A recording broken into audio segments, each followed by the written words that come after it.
आमच्या सणांची रचनाच अशी आहे की एक पदार्थ खात असताना त्याचा शरीराला त्रास होणार नाही अशी सुद्धा काळजी घेतलेली आहे. मग दिवाळीचा फराळ केला आणि खाल्ला, मग त्याच्यात वाईट ते काय वाटून घ्यायचं? नमस्कार, वैद्य सुविनय दामले. दसरा गेला, दिवाळी आली. गणपती गेला, दसरा आला. नागपंचमी गेली, गोकुळाष्टमी गेली, गौरी आल्या. हे एक सण गेला की दुसरा, दुसरा गेला की तिसरा, तिसरा गेला की चौथा. सणांची मालिका अखंडपणे सुरूच आहे. काय आहे या सणांचं वैशिष्ट्य? आणि हे सगळं वैशिष्ट्य या भारतीयत्व असण्यामध्ये आहे. आपण भारतीय आहोत म्हणून एवढे सगळे सण आपण आनंदाने साजरे करत असतो. चार्वाकने असंही म्हटलंय, ऋणम कृत्वा घृतम पिबेत. मजा करून घ्यायची असेल तर कर्ज काढलं तरी चालेल, एवढं प्रसन्न असण्याला महत्त्व आहे. सणाच्या निमित्ताने आपल्याला 4 प्रकार वेगवेगळ्या प्रकारचे खायला मिळतात. बघा ना, तुम्ही अगदी चैत्र पाडव्यापासून जरी सुरुवात केली, चैत्र पाडव्याचा सगळ्यात मोठा मेनू काय असेल तर श्रीखंडपुरी असते. तसं तसं पुढे पुढे येत गेलात मग तिळगुळ समारंभ जानेवारीमध्ये असतो.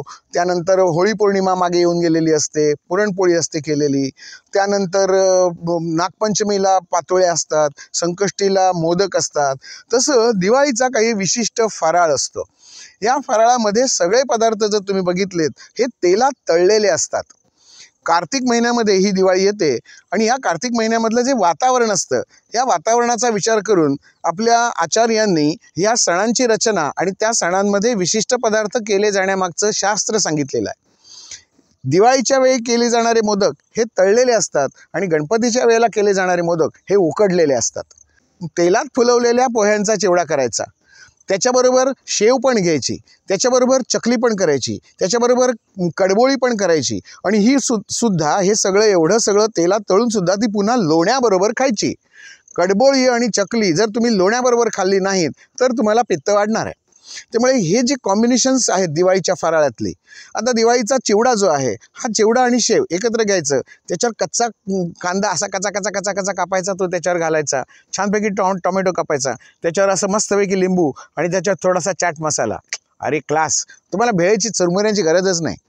असा चिवडा आणि शेव जेव्हा तुम्ही खाता तेव्हा तुम्हाला, आणि एकट्याने नाही खायचा, आजूबाजूला 4 चौघं पाहिजेत, सगळ्यांनी मिळून त्याचा आस्वाद घेणं ही जी आपल्याकडची परंपरा आहे. सगळ्यांनी मिळून सहभोजन, ओम सहना भवतु सहनौ भुनक्तु सहवीर्यम, हा जो सह शब्द आहे हा सणांचा सगळ्यात महत्त्वाचा गाभा आहे असं मला वाटतं. सण हे साजरे केले जातात हे एकमेकांच्या सहवासात येऊन साजरे असतात की त्या पदार्थांना दाद देत खायचं. अरे वा, काय सुंदर झालेत लाडू, असं तोंडात टाकल्यानंतर विरघळतोय. मग तो बेसनाचा असू देत, तो गव्हाच्या पिठाचा असू देत, तांदळाच्या पिठाचा असू देत, तो रव्याचा असू देत, नाहीतर बुंदी कडक असू देत, नाहीतर मऊ बुंदी असू देत. हे सगळे लाडू वगैरे हे याच वेळेला करायचे. बुंदी घरात सुद्धा करता येतात. आता त्या यूट्यूबवर एवढे प्रकार, तुम्हाला खाण्याचे प्रकार कसे करायचे हे बघितलं की आपल्याला ते टेम्पटेशन असं होतं की आपण पदार्थ करून बघितले पाहिजेत आणि खाल्ले पाहिजेत. आमच्याकडे महिन्यातनं एक पदार्थ नवीन आम्ही करून बघतो यूट्यूबवरचा. काही चांगलं आहे ते घ्यावं, मीडियाला उगाच नावं ठेवत बसायचं नाही. त्याच्याकडनं जे चांगलं आहे, आपल्या घरातल्या मुलांना क्रिएटिव्हिटी आहे, त्यामुळे ह्या सगळा फराळ करत असताना मुलांना देखील कामाला लावायचं. मग करंज्या भरण्याचं एक कसं बसतं ते त्याच्यातनं त्यांना शिकवायचं. त्याला ओलेपणा दुधाचा किंवा पाण्याचा लावून ती करंजी जेव्हा दाबून त्याच्यावर ते जेव्हा जो चरखा असा फिरवला जातो आणि त्याला एक छानपैकी एक नक्षीदार कमान तयार होते आणि ही अशी करंजी, मग ती ओल्या नारळाची असू देत, सुक्या नारळाची असू देत, मटाराची असू देत, आपण काहीही करू शकतो ना. परवा मी बघितलं भेळेची करंजी, भेळ त्यामध्ये भरायची आणि तळून काढायची आणि खायची. काय कॉम्बिनेशन्स करतात. फक्त हे सगळं करत असताना विरुद्ध अन्न कुठे होणार नाही याची मात्र काळजी घ्यायची. नाहीतर सण साजरे करत असताना विरुद्धांनाचं भान जर ठेवलं नाही तरी त्रास नको व्हायला. दिवाळीच्या फराळाला हे सगळे फराळ पचून जावा यासाठी सुद्धा एक अँटीडोट आमच्या कोकणामध्ये असतो. हा कोकणातला अँटीडोट जो आहे हा आहे सातवीण नावाचं जे झाड आहे, ह्या झाडाच्या सालीचा रस आणि ह्या सालीच्या रसामध्ये थोडंसं लिंबू, थोडंसं हिंग, थोडंसं पुदिना, थोडंसं सैंधव आणि जिरं असं घालून त्याचा वाटून रस अत्यंत कडू असतो, परंतु त्याला आंबटपणाचा टच जेव्हा येतो आणि जेव्हा सकाळी सकाळी तो घेतला जातो इतकी मस्त भूक लागते. हे जे सातवीण नावाचं झाड आहे हे या दिवाळीच्याच वेळेला हा फराळ पचवण्यासाठी त्यांचा अँटीडोट म्हणून सांगितलेला आहे.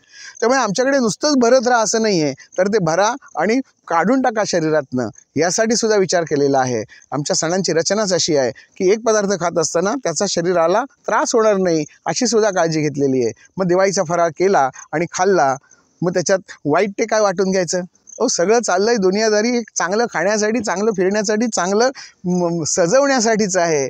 देवाने दिलेलं शरीर देवाला कसं वाटतंय यासाठी मी चांगला दिसला पाहिजे, तरुण दिसला पाहिजे, यासाठीच तर हे सगळे फराळाचा सोपस्कार करायचा असतो.